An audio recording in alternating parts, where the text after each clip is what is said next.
Hi hello welcome back to our channel options master guide. Options மார்க்கெட்டில் success பண்ணணும்னு நினைக்கிறவங்களுக்கு நம்ம சேனல் கண்டிப்பாகவே ஹெல்ப்ஃபுல்லாக இருக்கும். அதுக்கு நீங்கள் செய்ய வேண்டியதெல்லாம் நம்ம சேனலை சப்ஸ்கிரைப் பண்ணி நம்ம வீடியோஸை தொடர்ந்து வாட்ச் பண்ணி நம்ம சொல்கிற விஷயங்களை புரிஞ்சுக்கிறது தான். மார்க்கெட்டில் வெறும்னே பை செல் எங்கே பண்ணலாம் அப்படின்றது மட்டுமே உங்களோட ஃபோக்கஸாக இருந்தது அப்படின்னா மார்க்கெட்டில் உங்களால் எதையுமே கற்றுக்க முடியாது. மார்க்கெட்டை கற்றுக்கிட்டீங்கன்னா தான் இங்கேருந்து ப்ராஃபிட் அப்படின்றத பண்ண முடியும் அப்படின்றத எப்பயும் நீங்கள் மனசில் வச்சுக்கணும். ஓகே. இப்போ இது பார்த்தீங்க அப்படின்னா இங்க இருக்க இந்த 4 கிரீன் கலர் லைன்ஸ் நாம வெள்ளிக்கிழமை மார்க்கெட்டுக்கு அன்னைக்கு காலையில கொடுத்திருந்த லெவல்ஸ். ஆக்சுவலா நாம அன்னைக்கு வெள்ளிக்கிழமைக்கு வீடியோ அப்படின்றத மேக் பண்ணல. இருந்தாலுமே டெலகிராம்ல நம்மளோட ஃப்ரீ சேனல் டெலகிராம் குரூப்ல மெசேஜ் அப்படின்றத கொடுத்தாச்சு. இந்த லெவல்ஸ் அப்படின்றத ஷேர் பண்ணியாச்சு. கூடவே அன்னைக்கு நாம வாய்ஸ் மெசேஜும் போட்டிருந்தோம். மார்க்கெட் அப்படின்றது ஒரு பையிங் ப்ரெஷர் இருக்கக்கூடிய ஏரியாவை கிராஸ் பண்ணி க்ளோஸ் வச்சிருச்சு. ஸோ மறுநாள் ஒரு ஃபிளாட் ஓப்பன், அதாவது வெள்ளிக்கிழமை ஃபிளாட் ஓப்பன் கிடைச்சது அப்படின்னா அங்கிருந்து ஒரு ட்ரெண்டியான மூவ் கிடைக்கிறதுக்கு வாய்ப்பா இருக்கும் அப்படின்றத சொல்லியிருந்தோம்.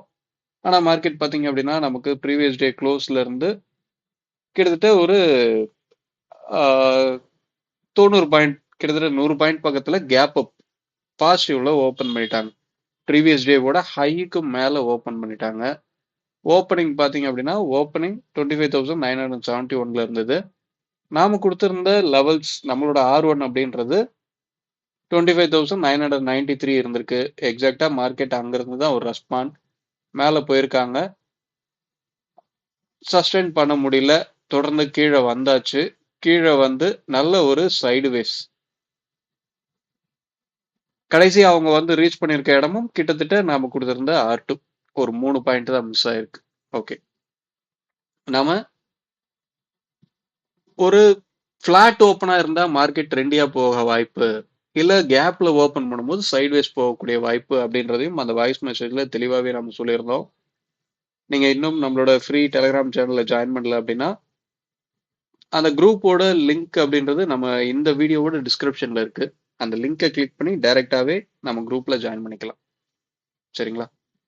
ஓகே, நம்ம ஃபுல் அண்ட் ஃபுல் ப்ரீமியத்தை மட்டுமே பேஸ் பண்ணி தான் மார்க்கெட்டை பார்க்கறது.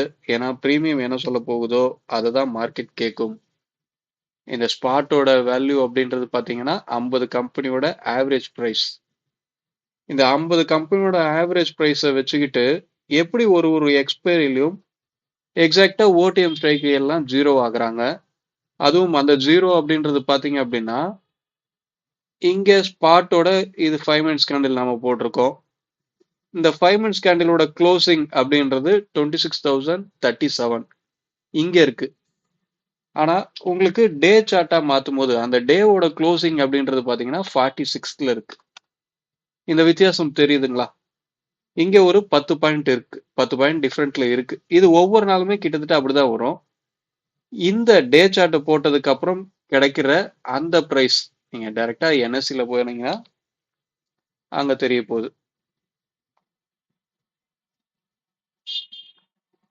இங்க இவங்க காமிக்கிற இந்த க்ளோசிங் பிரைஸ், இந்த க்ளோசிங் பிரைஸ் அப்படின்னு பாத்தீங்க அப்படின்னா மார்க்கெட் 3:30க்கு முடிஞ்சு 3:30ல இருந்து மினிமம் ஒரு 30 செகண்டுக்கு அப்புறம் தான் இந்த பிரைஸ் என்ன, அந்த நாளோட க்ளோசிங் பிரைஸ் என்ன அப்படின்றத கொடுப்பாங்க. இவங்க மார்க்கெட்டை முடிச்சதுக்கு அப்புறம் கொடுக்கறனால தான் சார்ட்ல உங்களுக்கு இந்த மிஸ்மேட்ச் காமிக்கும். ஆனா மார்க்கெட் முடிஞ்சதுக்கு அப்புறம் கொடுக்குறாங்க பாத்தீங்களா இந்த பிரைஸ் எங்க வரப்போகுது அப்படின்றத மார்க்கெட் முடியறதுக்கு முன்னாடியே பிரீமியம் சொல்லிடும். ஸோ பிரீமியம் என்ன சொல்லுதோ அதை தான் ஸ்பாட் கேட்கும். நீங்க ஒவ்வொரு எக்ஸ்பைரிலையுமே வெரிஃபை பண்ணி பாருங்க. ஒவ்வொரு நாளும் ஒவ்வொரு எக்ஸ்பைரிலையும் இதுதான் நடக்கும். ஒவ்வொரு எக்ஸ்பைரியில மட்டும் கிடையாதுங்க, ஒவ்வொரு நாளும் கரண்ட் எக்ஸ்பைரி கான்ட்ராக்ட் என்னவோ அதுதான் அந்தந்த ஸ்கிரிப்டை மூவ் பண்ணி போயிட்டு இருக்கும். ஒரு இண்டெக்ஸ் ஆப்ஷனை நீங்க பண்றீங்க அப்படின்னா பிரீமியத்தை பேஸ் பண்ணி பார்க்கறது மட்டும்தான் உங்களுக்கு ஒரு லாங் ரன்ல சக்சஸ் ரேஷியோ அப்படின்றத கொடுக்கும். சரிங்களா? ஓகே, இப்போ நம்ம இதெல்லாம் ரிமூவ் பண்ணிட்டு நாளைக்கு உண்டான லெவல்ஸ், திங்கட்கிழமை மார்க்கெட்டுக்கு உண்டான லெவல்ஸ் என்ன அப்படின்றத பார்ப்போம். நீங்க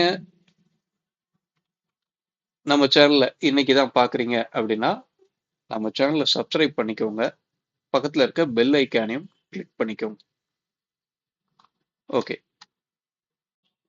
ஓகே நாளைக்கு உண்டான லெவல்ஸ் மார்க் பண்ணியாச்சு.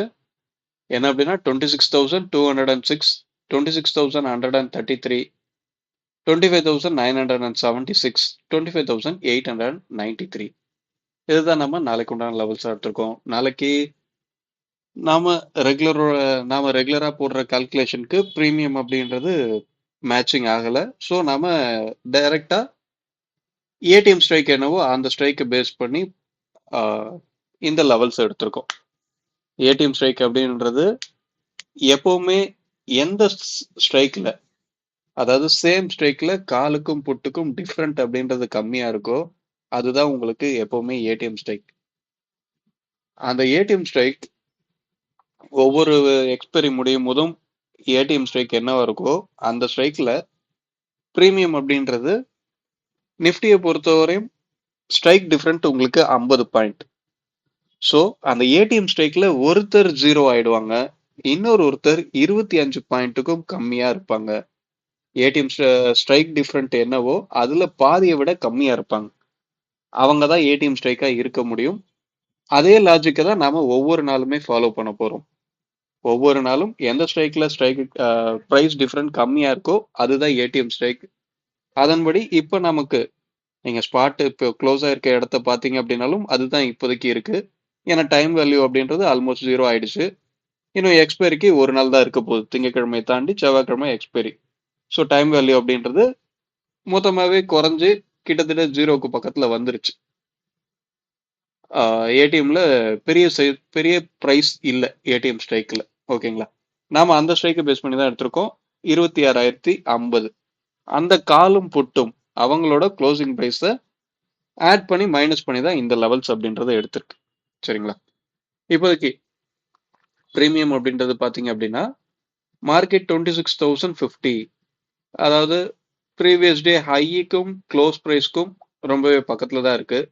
ஸோ நாம ப்ரீவியஸ் டே ஹை அப்படின்றத எடுத்துப்போம் 26,050. இந்த ஸ்ட்ரைக்குக்கு மேல இருக்கிறது தொடர்ந்து மேல போகக்கூடிய வாய்ப்பு. இது நம்ம ஹையை கட் பண்ணா மேல போகக்கூடிய வாய்ப்பு அப்படின்றதெல்லாம் சொல்லல. ரெகுலரா பாக்குறவங்களுக்கு தெரியும் நாம ஏன் சொல்றோம் அப்படின்னு. ஓகே, அதுக்கு அடுத்து டவுன் சைட் போகணும் அப்படின்னா 26,000க்கு கீழே இருக்கிறது கீழே போகக்கூடிய வாய்ப்பு அப்படின்றத கிரியேட் பண்ணோம். தொடர்ந்து கீழே போறான் அப்படின்ற பட்சத்துல ப்ரீவியஸ் டே லோவையும் பிரேக் பண்றான் அப்படின்ற பட்சத்துல மார்க்கெட் 25,850 இந்த ஏரியா வர்றதுக்கு அதிகப்படியான வாய்ப்பு இருக்கு. 26,850 இந்த 26,850 அப்படின்ற ஸ்ட்ரைக்கு உங்களுக்கு ஸ்ட்ராங் சப்போர்ட்டா செயல்படக்கூடிய வாய்ப்பு அதிகமாவே இருக்கு. என்ன நடக்குதுன்னு பார்ப்போம். மார்க்கெட்டோட ரேஞ்ச் அப்படின்றது எப்பவுமே ஓப்பன் எங்க இருக்கு, அந்த ஓப்பன்ல இருந்து ஓப்பனுக்கு மேல நிக்கிறானா ஓப்பனுக்கு கீழே நிக்கிறானா அப்படின்றத பொறுத்துதான் ரேஞ்ச் அப்படின்றது அமைய போகுது. இதுல ஓப்பனுக்கும் லோவுக்கும் டிஸ்டன்ஸ் கம்மியா இருந்தது அப்படின்னா ஓப்பனுக்கும் ஹைக்கும் டிஸ்டன்ஸ் அதிகமா இருந்தாகணும். இதுதான் கணக்கு. இதை நீங்க அப்படியே ஆப்போசிட்லயே செஞ்சு கால்குலேட் பண்ணி பாருங்க என்ன நடக்கணும் அப்படின்ட்டு. நமக்கு வெள்ளிக்கிழமை பார்த்தீங்கன்னா ஹை டு லோ வெறும் ஒரு 100 பாயிண்ட் பக்கத்துலேயே முடிச்சிட்டாங்க மார்க்கெட்டை ஒரு சைட்வேஸ்ல. நாளைக்கு என்ன நடக்குதுன்னு பார்ப்போம். நாம சொல்ற இந்த ஸ்ட்ரைக்குங்களுக்கெல்லாம் கீழே நின்று அந்த ஸ்ட்ரைக்குங்க அந்த சைட்ல ஐடியமாவே இருக்கிற பட்சத்துல மார்க்கெட் ஒரு ட்ரெண்டியான மூவ் கிடைக்கிறதுக்கு உண்டான வாய்ப்பு அதிகப்படியாவே இருக்கு. ஓகே, சரி நம்ம இதோட முடிச்சுப்போம். வீடியோ பிடிச்சிருந்தா லைக் பண்ணுங்க, ஆப்ஷன் ட்ரேடிங் பண்றவங்க நண்பர்களுக்கு ஷேர் பண்ணுங்க. மீண்டும் அடுத்த ஒரு வீடியோவில் சந்திப்போம். Thank you, by.